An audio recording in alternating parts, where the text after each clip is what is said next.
Gore readings, flesh wound horror freaks, and welcome to a brand new episode of Flesh Wound Horror. I'm Daniel Shine, joined as always by that lovely gentleman Todd Loya. What's up? And Pugs Dread. Namaste. What's up? Nothing much. Nothing. And much. that's two take Dan right there. Oh, God damn it! They didn't have to know that. It's for our patrons. Expose my screw up, but all right, I guess we'll share Dan on the show live. Let people know it took him 2 takes. That's fine. That's good. Hey, that's pretty good for Usually it takes more. All right, Dan. It takes more in the countdown alone. So what do we got tonight, Dan? Well, we have some new TROMA, as I was saying. If you haven't gone and listened to our hashtag Shakespeare Shitstorm review, you should. We did that a couple weeks ago, I believe now.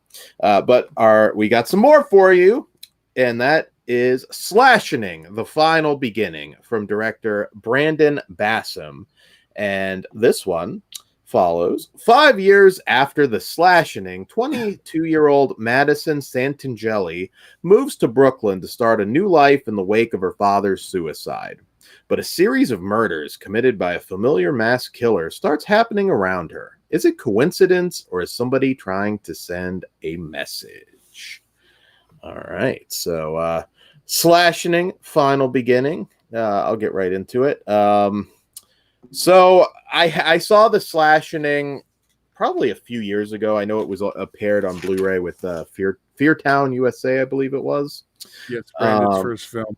Yes, same director, and I remember liking those quite a bit.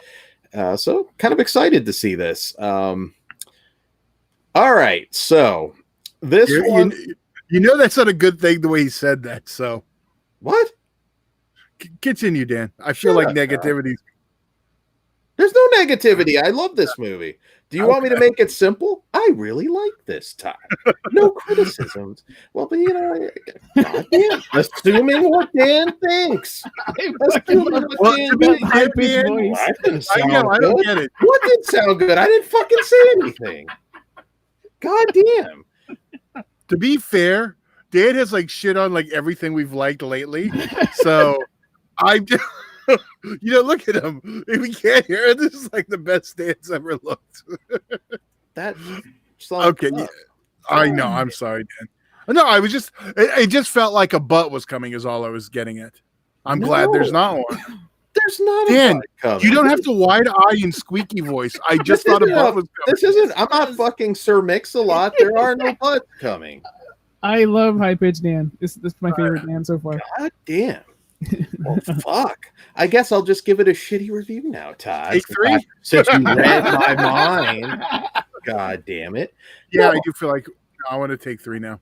No, we're not taking 3. Shut up. There we are. I'm going to stop right now. So, I want to do it over. Stop. I really like Okay. Take 2 continues. Do I do a countdown?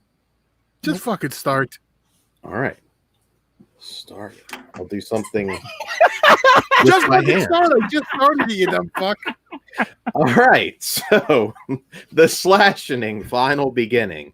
All right, so comparing this one to a Shakespeare Shitstorm or a Terror Firmer, Poultrygeist, the tone is a little bit different. This is definitely a comedy, but it's not the same gross out style. There's no projectile shit really. This one's slightly more restrained humor in comparison to those films, but nonetheless just as clever. I like this one quite a bit. The kills are hilarious. I'll just say one involves a nail gun and is pretty funny. Might make you cross your legs if you're a dude. There's also probably my favorite bit is the girl recounting her dad's failed suicide attempts. I was laughing so hard at that, and then how he found joy in life just cracked me the hell up. Dan, you need to do the same. You'll have that joy again. I miss that spark in your eye. You just want me to end up like David Carradine, you bastard. Put I hope you know what you're gonna a lemon in your mouth. I know he forgot the lemon, but you're gonna find me in a closet with my dingus in my hand, and you're gonna feel really shitty for saying that, Todd. Then I was gonna In You'll win the death, dead low-hanging fruit. I'm not gonna grab. But anyways, no, you're not grabbing anything on me, dude. No, I know you were just Don't in be the doing closet. that. So. God damn it. This Oh. movie makes it a point too for just speaking out and hashtag me too. So be careful, gentlemen. Yes, that is one thing it has in common with Shakespeare Shitstorm. It does make fun of SJWs? culture. Yes, social justice warriors. Well, the first thing, I know you compared it to other trauma stuff, which is kind of unfair, but like, not in a bad way. Well, no. But what I'm saying is, comparing it to Shakespeare's Shitstorm, Mm-hmm. which he also wrote, you can see the similarities. His writing style is very obvious, or not obvious, very distinctive. Yes, there's a little less toilet humor though in this. That's the big. It didn't have shit in the title, so it wasn't the shittening. A little less graphic. Right? Although, I want the if shit. you're watching and listening, the shitting could happen. It could. Hey, and we want our 20% now if you do it. On the house, we loved you, Troma.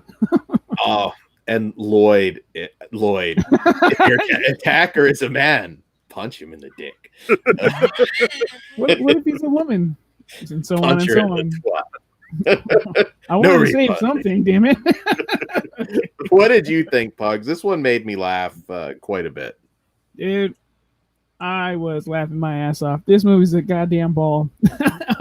I actually hadn't seen the first one until recently, just so I could, follow the storyline. And I'm glad I did, because it does follow, like, takes place. It ties in, thankfully. Mm-hmm. One of the survivors, his stuff is nasty. When the way he has to come to, I don't want to use the actual word, but when he has a pleasant feeling and he's feeling like a nice guy, wow. that was cool and gross and had me dying. The music of this movie is amazing. When they break into song, I'm and then there's like a Prince vibe where it's like only Prince can really sing songs like this and get away with it, but they make it work somehow. So yeah. The kills are funny and brutal. Your situation that you brought up with the nail gun, holy crap, that that was hard. Let's talk. Yeah. And then all the fucking SJW stuff and wokeness and all the jabs at that, I appreciate it so much, because like some of us are sick and tired of it. Like not all of us are scumbags like that, and I think he feels the same way we do. It's like, it's still okay to joke, but just be careful. Yeah, I thought this was freaking awesome, and this is spoiler free, but the ending is actually brilliant. Yeah. Extremely smart, and I would like to see more movies tackle shit like that. And fucking A, good job. This is awesome. I liked it a lot. I could actually see somebody saying, until we have a female president, I don't think men should be allowed to penetrate vaginas. And that's when the Todds rise up. Dawn of the Todds. Todd, what did you think, sir? Well, not to be the turd in the punch bowl, but no, I'm kidding. It was worth it. Oh, okay. I thought he was going to start waving his handkerchief. You were having like a Hogan bash at the beach moment. You were about to drop the leg. No. On poor Lloyd. I fucking love this thing. I hadn't watched all of his Brandon Bassam. Is that how we say? That's go out there. Yeah. Bassam. I'm sorry if I'm saying it wrong.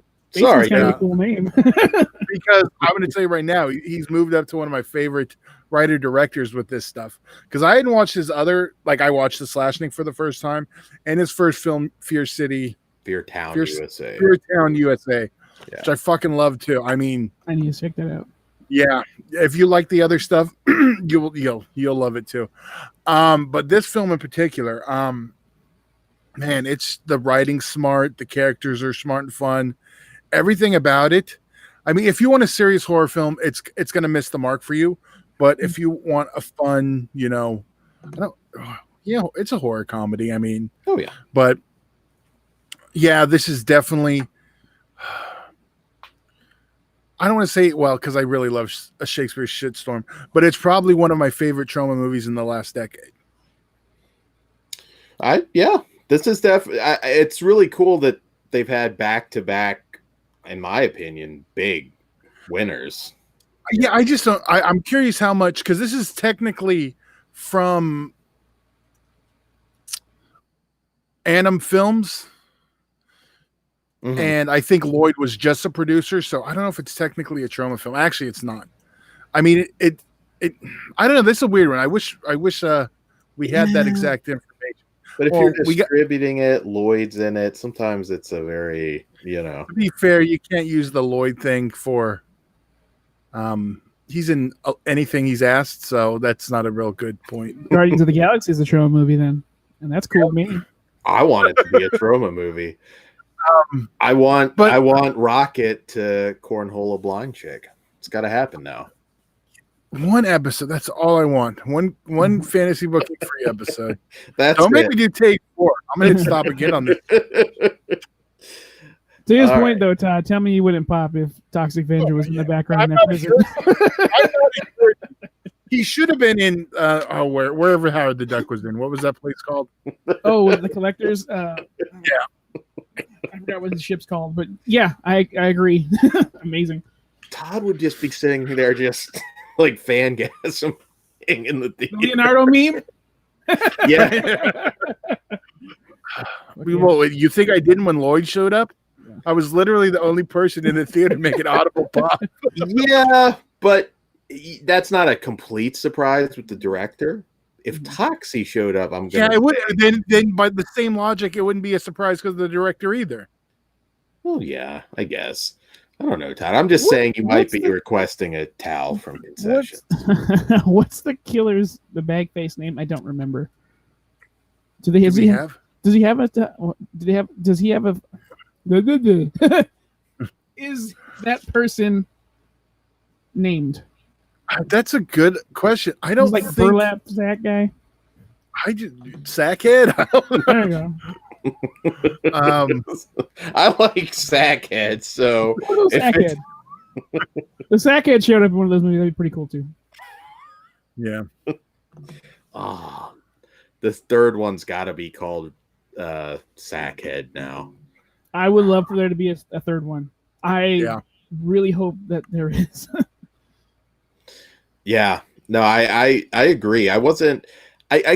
It kind of came back to me as I was watching the first one, and then I'm like, oh wow. I actually have to be honest though. I think this one's better than the original. I don't know if you would. I think they're on par, but maybe this is shot better. I don't know, like you can tell he progressed. So. Yeah, absolutely. No, definitely. But damn, I don't know what you like better, dude. Like you posed a good question. I think the best way to say this is, I don't know how much he does have to do with Troma, but at least I know in my heart, whenever this Earth loses Lloyd, there are definitely people that will pick up the mantle and continue that independent style that has been established by Troma. Oh, so because there's a lot of people who try to do Troma and it doesn't work, but this works. Or people who 100% unintentionally did a Troma movie too. Unintentionally is okay. It's just when you try to, yeah. All right, so we can go ahead and rate this one. So for me, super clever. I laugh hard straight through it. It's very timely, again, with the social justice bullshit. I give this one a 4.5. I think it's excellent. Again, obviously, like with most comedies, the humor's got to connect with you. So definitely very Troma humor, but a little less, like I said, a little less toilet humor than the others. But nonetheless, it's still gross at times. 4.5. Yeah. What say you, Todd? I went back and forth because it's a 5 in my heart, but I'm a 4.5 also. There we go. Nice. What say you, Pugs? With how much I like the ending, I can do nothing but give it but a 5. It's a fucking solid piece of Sweet. enjoyment. That ending is fucking brilliant. Bravo. Yeah. And I want to take lessons from Sensei Lloyd now. I think we all do. I think you just got the free lesson, Dan. But I'm sure you could send him $40 and he'll be happy. There you go. There you go. No refunds. I need to know how to punch them in the dick. But all right. So anyways, guys, we hope you enjoyed the review. For the hat, good night. Good night. All right, guys. Like, share, subscribe. If you'd be so kind, stalk us on all the social media bullshits. Namaste. Have a good evening.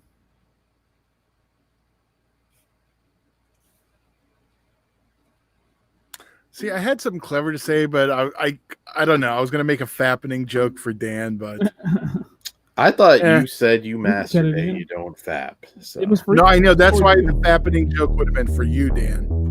So you know what? Fuck it. This is the stinger. We're out.